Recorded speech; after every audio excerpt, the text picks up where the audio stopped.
Majelis Hakim memutuskan untuk menggabungkan sidang Eliezer dengan dua terdakwa lainnya, yakni Ricky Rizal dan Kuat Ma'ruf. Lembaga Perlindungan Saksi dan Korban atau LPSK menilai sidang Eliezer idealnya dipisah dengan terdakwa lain lantaran status Eliezer adalah sebagai justice kolaborator.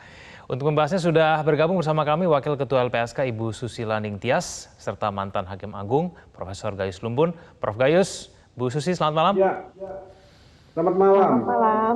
Ya, terima kasih telah hadir bersama kami di Prime Time News. Saya ke Bu Susi. Bu Susi, LPSK khawatir apabila sidang Eliezer yang kita tahu sebagai justice kolaborator digabung dengan Kuat Ma'ruf dan Ricky Rizal ini bisa mempengaruhi psikologis dari Eliezer ya. Apakah dari sidang hari ini terbukti kekhawatiran tersebut, Bu Susi? Hari ini sih tidak ya, tetapi kan ke depannya juga pasti banyak. Karena hari ini yang hadir memang bukan saksi-saksi yang berada di pihak Pak Ferdi Sambo gitu. Karena kebetulan saksi-saksi yang hadir saat ini tidak berhubungan dan yang justru tidak hadir adalah yang saksi-saksi yang berkaitan dengan Pak Ferdi Sambo.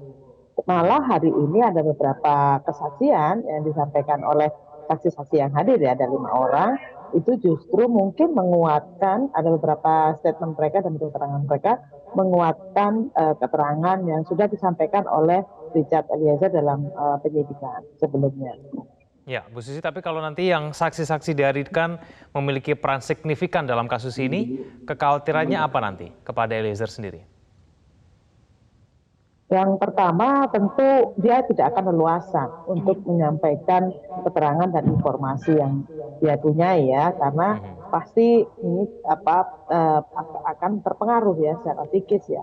Apalagi kalau kemudian saksi-saksi tersebut kemudian memojokkan Richard gitu ya, dan itu kan pasti PR bagi Richard gitu ya. Nah ini kami sih berharap itu tidak terjadi, tidak membuat Richard down, tapi dalam beberapa pengalaman yang pernah dihadapi oleh LPSK dengan situasi yang seperti itu, saksi yang kami lindungi pasti terpengaruh secara psikis, baik itu terpengaruh dalam proses kemudian secara psikisnya, kemudian memberikan keterangan juga tidak leluasa, tidak nyaman, tidak mengungkapkan semuanya yang dia ketahui ya akhirnya, karena ada kekhawatiran yang mungkin didapat ketika bertemu dengan pihak-pihak yang dia lawan gitu ya, tersangka-tersangka lainnya yang selama ini dia lawan seperti itu, dan bisa saja ada intimidasi juga gitu, yang itu yang kita hindari selain intervensi secara psikis ya gitu. Oke, Prof. Gayus, aturan perlindungan saksi mengatakan seorang justice kolaborator dipisah dengan terdakwa lainnya. Apakah keputusan hakim yang memutuskan sidang Eliezer, Kuat Ma'ruf dan Ricky Rizal digabung ini adalah keputusan yang tepat, Prof? Idealnya memang dipisah, ya. Bahkan tidak saja kepada Jesse, tapi semua saksi itu harus bergantian, itu bunyi undang-undang, tidak bersama-sama atau ini. Tetapi saya melihat ini satu persidangan yang sudah dikemas dengan sangat baik ya. Saya pikir ini hakim punya kebijaksanaan yang tepat ya. Tentu ada hal seperti itu. Ini disebut sebagai persidangan yang progresif ini. Lebih kepada satu bentuk substansial yang lebih diutamakan daripada prosedural yang mengatur saksi harus masing-masing. Ini lebih substansial, artinya menggali yang sesungguh-sungguhnya kebenarannya material yang dicari. Jadi saya anggap ini tidak berimbas kepada kekhawatiran bahwa Eliezer akan bertemu dengan pihak yang tidak sama. Tapi itu justru kita bisa mengukur apakah predikat Jesse ini sudah tepat bagi Eliezer kalau dia tangguh dalam menghadapi semua persoalan. Harusnya seperti itu harapannya ya, dia tetap stay on ya pada apa yang dia yakini, yang dia alami secara sebenarnya. Ini nanti akan merupakan bentuk-bentuk reward ya, bentuk-bentuk kehormatan dia mendapat potongan. Kalau tidak, kan memang dia ini pelaksana ya, tanpa pelaksanaan tidak terjadi masalah ini. Prof, bagaimana kemudian bisa menggali kebenaran material itu dengan baik apabila kemudian 3 terdakwa ini digabungkan begitu? Tim kuasa hukum saja sudah mengeluh karena waktu yang mungkin tidak leluasa buat mereka untuk menanyakan, menggali informasi dari para saksi, Prof. Ketidakleluasaan itu bagi saya tidak common sense ya, tidak masuk akal alasan itu, karena apa yang terjadi kan juga di antara mereka saja, yang dimatikan juga antara mereka. Artinya ini sudah terjadi karakteristik seperti itu, jadi tidak ada rasa sungkan atau yang lain bagi pikiran saya, mohon maaf. Tetapi bagi saya, hakim itu untuk menjatuhkan putusannya sudah jelas. Kalau ingin dipakai pasal 340 misalnya, tidak perlu motif saat ini, motif bisa di belakang nanti, tapi sudah ada persiapan untuk melakukan sebuah rencana pembunuhan. Dan ini berencana, ya, dengan menghasut lain orang. Yang menolak itu baru ketemu Eliezer ini dia patuh pada pimpinannya, mau melakukan dengan sempurna. Artinya mau sesuai dengan apa yang diharapkan, ya, tidak satu perintah. Kalau perintah kan menembak bisa kaki, bisa udara, tapi ini yang berpotensi mematikan. Artinya ini harus dia bayar dengan status dia untuk mengungkapkan yang sebenar-benarnya terjadi sehingga terungkap semua masalah ini, dan itu akan meringankan bagi terdakwa yang berstatus JC tadi. Kalau hakim menggunakan alasan kemudian menggabungkan 3 terdakwa ini karena efisiensi waktu, nah ini bagaimana, Prof? Ya memang selain waktu, bukan hanya waktu, kami ya, kalau menyaksikan di luar ini lebih kesempatan yang baik, tidak jadi ini sistematis. Proses dari menganalisis kejadian di pengadilan ini sangat tepat, ya, tidak menunggu besoknya baru keterangannya, itu mungkin kita tidak mencatat, tapi ini langsung, ya, terjadi sangat sistematis. Si A mengatakan demikian, saksi si B mengatakan demikian, statusnya apa, kemudian ini bagi saya justru yang tepat. Tetapi kalau tadi diberitakan ada yang tidak hadir, nah ini yang perlu sangat diwaspadai, karena ancaman hukumannya ada, ya, dan wajib dijemput, ini paksa di pasal 159 ayat 2 KUHP ini jelas. Majelis bisa memerintahkan untuk jemput paksa sehingga dia bisa diperlukan untuk dudukan sebagai saksi. Jadi saksi itu bukan hak, saksi itu kewajiban. Ini harus hadir seperti itu. Kemudian kalau ada halangan, dicari siapa yang menghalang-halangi dengan bujukan, dengan tekanan, itu harus ditemukan. Mungkin kalau tidak dalam kesempatan sidang ini, karena sidang ini terbatas dakwaan. Di dakwaan itu tidak cukup luas. Hanya primernya 340, subsidiaritasnya 338. Hanya itu. Kemudian dikaitkan dengan obstruction of justice, menghalang-halangi, merintangi proses penegakan hukum. Hanya itu. Padahal di balik itu kan banyak sekali. Kalau mau soal motif itu belum ketemu, itu agenda berikutnya itu. Artinya bagi korban yang merasa difitnah, keluarganya sudah meninggal masih ditempatkan sebagai tersangka dugaan kekerasan seksual, itu tentu upaya-upaya hukum lainnya di luar dakwaan yang ada, karena tidak masuk di dakwaan. Hakim tidak punya kewenangan untuk menggali seluas itu. Oke, alasan efisiensi waktu yang digunakan hakim untuk menggabungkan sidang ketiga terdakwa ini diterima tidak oleh LPSK. Kita akan bahas itu saja. Pemirsa jangan kemana-mana, Pantau News akan kembali. Ya, intinya kalau kan ini ya, kami menghargai dan menghormati juga keputusan hakim, ya, majelis hakim. Tentu putusan hakim ini untuk menggabungkan juga disertai dengan pertimbangan-pertimbangan yang matang. Sehingga kami tetap melaksanakan kewajiban kami untuk memberikan perlindungan kepada Eliezer dan kemudian menguatkan psikis maupun mentalnya Eliezer untuk tetap konsisten, karena ujiannya seperti yang Pak Ayu sampaikan, bahwa ujiannya adalah di sini ketika diuji konsistensi dari Baradae atau Richard Eliezer itu untuk mengungkap kejahatan yang diketahuinya ini sebagai dalam statusnya sebagai justice kolaborator. Tetapi kami memang masih berharap ya ke depannya tidak ada lagi penggabungan pemeriksaan dengan terdakwa lainnya, gitu ya. Jadi kami sudah berkirim surat kepada majelis hakim berkaitan dengan hal tersebut. Tetapi sekali lagi, jika majelis hakim kemudian menetapkan dan memutuskan untuk digabung, ya kami menghargai dan menghormati sehingga kami tetap melaksanakan kewajiban. Dapat respon dari surat yang dikirimkan, Bu Susi?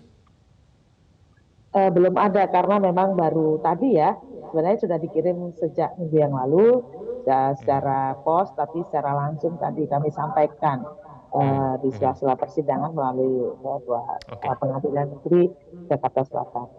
Baik, Bu Susi, keterangan-keterangan dari Eliezer seperti apa yang dikhawatirkan bisa saja tidak konsisten nantinya ketika mendapatkan pengaruh psikologis akibat sidang ini digabung?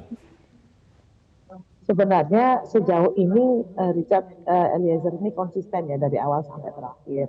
Nah, memang ada beberapa perbedaan pada saat rekonstruksi ini yang saya baca ya secara pribadi, ada perbedaan keterangan yang disampaikan baik oleh Kuat Ma'ruf, Ricky Rizal maupun Richard Eliezer. Ini tidak berkesesuaian dengan keterangan Richard. Nah ini kemarin ini apa ya khawatirnya akan mempengaruhi kondisi mentalnya ya, kondisi emosinya gitu ya, karena perbedaan-perbedaan ini dan sampai terakhir pun bahkan sampai terakhir pun ada keterangan-keterangan saksi yang dari misalnya dari ART itu yang tidak berkesesuaian dengan yang diketahui maupun yang disampaikan oleh Richard Eliezer seperti itu. Itu yang ya kami khawatir itu akan membuat dia terpengaruh misalnya atau kemudian agak down. Tetapi kami tetap menguatkan mental dan psikisnya Eliezer supaya tetap konsisten karena ujiannya betul di sini ini di pengadilan di ruang sidang ini adalah tempat dia diuji sebagai justice collaborator. Baik, Prof. Gayus, bagaimana kemudian hakim bisa memastikan dan membuat kondisi persidangan ketika terdakwa ini digabung ada 3, tapi kemudian juga tetap bisa memberikan keleluasaan dan Eliezer sebagai justice kolaborator ini tidak terpengaruh psikologisnya begitu, tetap konsisten dengan pengakuannya sejak awal, Prof. Gayus? Ya, saya pikir pengaruh LPSK besar sekali untuk bisa menguatkan ya bagaimana dia harus tetap konsisten. Saya pikir itu sudah dibekali lah atau ketika dites sudah lulus untuk itu. Kalau bagi pendapat saya, justru dengan digabung ini saya sebut tadi sistematis tampilannya, tidak terpenggal-penggal. Misalnya hari ini siapa Eliezer, besok baru Ma'ruf, misalnya Kuat Ma'ruf. Ini kan terpenggal sebenarnya. Bagi pengamat, bagi hakim sendiri juga memorinya akan terpenggal. Tapi kalau di hari bersama-sama, inilah saatnya kita melakukan satu kejadian yang sistematis. Itu kalau bagi saya sisi yang tidak diatur, sisi lain yang tidak diatur di KUHP ya, atau di ketentuan kekuasaan kehakiman. Ya, kita ada undang-undang tentang kekuasaan kehakiman yang mengatur juga hal-hal seperti keadaan persidangan. Tetapi tidak menyimpang, bahkan buat saya sebagai orang yang mengamati persidangan ini, lebih fokus karena 2 itu menjadi satu tampilan yang sistematis, yang tersistem bersama-sama. Saya tidak usah mencatat kemarin itu kata Eliezer apa, hari ini kata Kuat Ma'ruf apa, itu kan saya berbeda waktu di situ. Ini sangat sistematis bagi saya, demikian juga kaitan dengan saksi yang lain.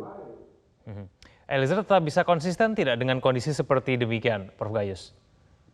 Ya, saya yakin yang bersangkutan sudah cukup konsisten ya selama ini yang saya perhatikan. Juga dia harus konsisten kalau tidak ingin status JC-nya itu hilang. Karena JC itu tidak berkontrak, kontraknya pasti mendapat, tidak begitu.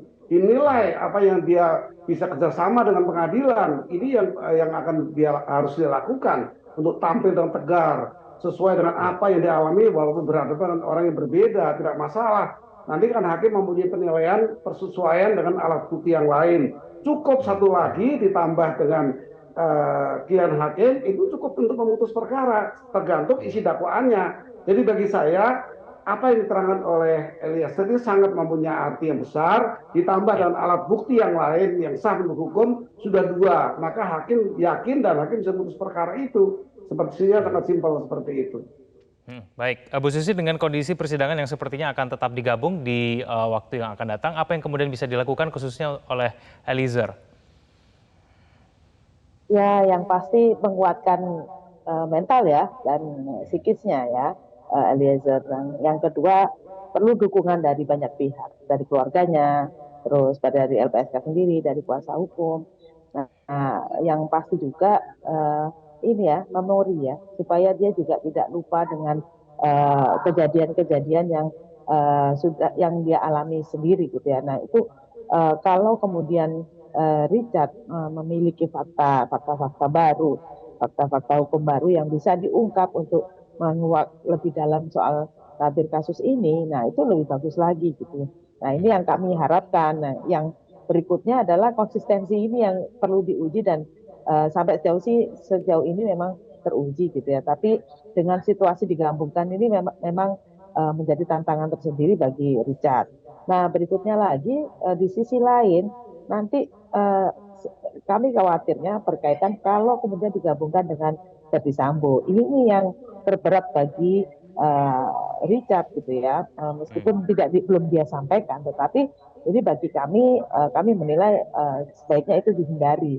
Tapi kalau sama Richard sama dengan Kuat dan Ricky mungkin masih bisa karena tidak terlalu signifikan perbedaannya. Hanya saja kita mengantisipasi kalau memang ada pihak-pihak tertentu, saksi-saksi yang dihadirkan itu kemudian malah memojokkan atau memojokkan dan kemudian mendiskriminasi keterangan dari Richard, itu yang kita hindari.